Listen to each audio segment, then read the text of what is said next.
So what does this faith formation at home look like? What are you even supposed to do? When we crafted this at-home curriculum for you, we were hoping to create something that is simple and fulfilling and a family experience by creating these conversations centered on Jesus. So that's really what we're driving at. So this document right here is the at-home guide. This is going to be your guide for the whole year. Lays out the process for you and spells out week by week what it is that we're asking you to do at home. Of course, we ask you to begin and end in prayer, right? That should be obvious. This is a fantastic time to try to reinforce in your kids those rote prayers from our tradition. And the guide will tell you where you can find wording for those prayers as well in these resources. So at every grade level, we're going to have you going through this book, Celebrating Sunday for Catholic Families. Simple, easy resource many of you are familiar with already. Gives you the Sunday Gospel reading, a short reflection, a couple of questions, and then some suggested family activities. We recommend this.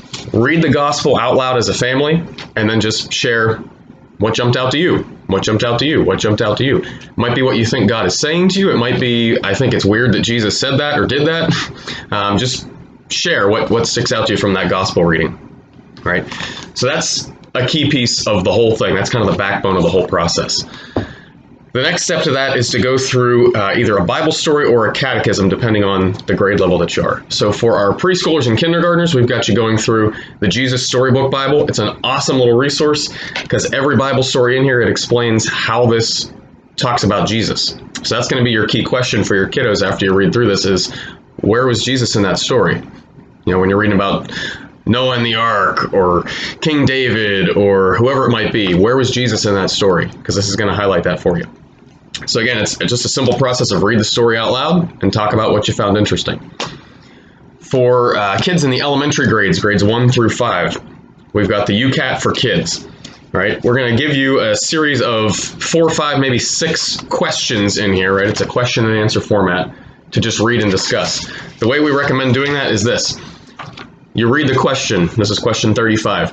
Did Jesus have no friends left? It's in the context of his passion, right? So when he's being arrested and suffering on the cross, did Jesus have no friends left? Kind of read the question, pause, and invite your kiddos and all your family members to respond. Yeah, I think he had friends, they just weren't there. No, I don't think he had any friends because they weren't there, right? What is your answer? And then you'll read through the answer in there and just kind of kick around. Oh, that was interesting. That wasn't interesting, right? 4, 5, 6 questions in there at most. Might take you 5-10 minutes. A lot of very interesting stuff in there. You don't have to know all the answers to the questions to do this. That's part of the point, is this collective discovery together of, I don't know, did Jesus have friends when he was dying for us? Right? So you're working through that together.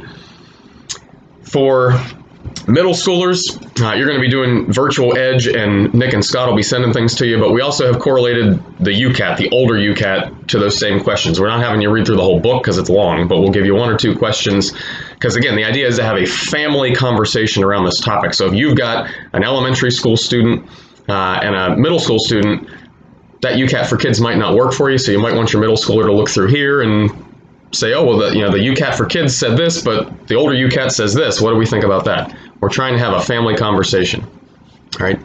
And the goal is going to be, you know how your family functions best, right? So if you've got mixed age groups and you have a kindergartner and an elementary school student and a middle schooler, you can certainly work with all 3 of those resources, or you can just use one. Maybe use the UCAT for kids because it's right in the middle, and try to explain it down to your younger kid and explain it up to your older kid. Whatever works best for your family, right? And then end in prayer. We recommend that you do that throughout the year, throughout the course of the year. So as you look through the guide, you're going to see we're going to list these out based on the Sunday date. Do it whenever it works best for you. Since we're using Sunday Gospels, we're using the Sunday dates. We're going to recommend that you do it throughout the course of the year, and certainly the Sunday Gospels make sense. You know how your family works best. If it's easier for you just to plow through this book over a couple of weeks, go for it, right? No harm there. We recommend, I think it works better if you spread it out throughout the year, but you do what works best for your family, right? So what are we going to do to help support you through this throughout the year? Every week you're going to get an email from us explaining what is the content for that week. Where in that book can you find the Sunday Gospel for today? What are the questions in the UCAT for kids? What's the story in the Jesus Bible Storybook? Where are the UCAT correlations for your middle schoolers? We're going to put all that in there. We're also going to give you some additional Sunday Gospel worksheets and some additional videos that will kind of help explain things and maybe answer some of the questions that come up. So to kind of help you through all those tasks, we've got these little, I'm calling them sticker sheets. You don't have to use stickers, but they give you the Sunday date, and then did we read the gospel? Did we look it up in the Bible? I want to strongly encourage you, have your kids look up the Sunday gospel reading in their Bibles. You don't have to read it from the Bibles, but practice finding the book, finding the chapter number, finding the verse number. Did we read our catechism or our storybook for the week? Did we do the gospel worksheet? Did we do the video? Right? The gospel worksheets and the videos, those are extra. If you just read the Sunday gospels and work through those catechisms, that is fantastic. You're doing everything you should be doing. If you do additional worksheets and watch additional videos, that's great. That's going to help reinforce it even more. As you fill out these sheets, I invite you to email them in, drop them in the collection, mail them in, take a picture and email it to us, whatever it is, because we want to kind of give you a little bit of incentive to do this stuff at home. We haven't figured out what that reward system looks like exactly yet, but hopefully the mystery of some possible reward will be enough to entice your kiddos that they want to do this stuff at home. So that's a bit of the process there. We also want to have some volunteers who are going to be calling you on a somewhat regular basis just to check in and figure out, have you been able to do any of this stuff at home? Is it working? Because if it's not working, we want to know. We want to change it and make it work. Is it working? What are you finding helpful? What's not so helpful?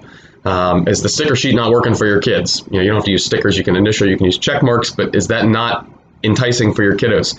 Are you finding that the UCAT for kids is just way above your heads and it's not working for you? Give us the feedback. Let us know what's happening. What questions are coming up that you can't answer? You can certainly try to research those on your own throughout the week, but give us a call, shoot me an email, talk to one of the priests. We want to help you answer those questions. You are not on your own doing this at home just because you're not here on site. All right, so that's part of the purpose of those volunteers checking in with you. But certainly shoot us emails, find me in the narthex after Mass. Ask us the questions. We love trying to help families answer faith questions. That's why we do faith formation. So please ask the questions. So hopefully that helps explain a little bit of what does this process look like. And it's going to look different from family to family. If you want to get families together and do it together, go for it. The whole point is we're just trying to facilitate family faith conversations centered on Jesus. That's going to be a simple and fulfilling experience for you and your families this year. We look forward to walking with you along the way.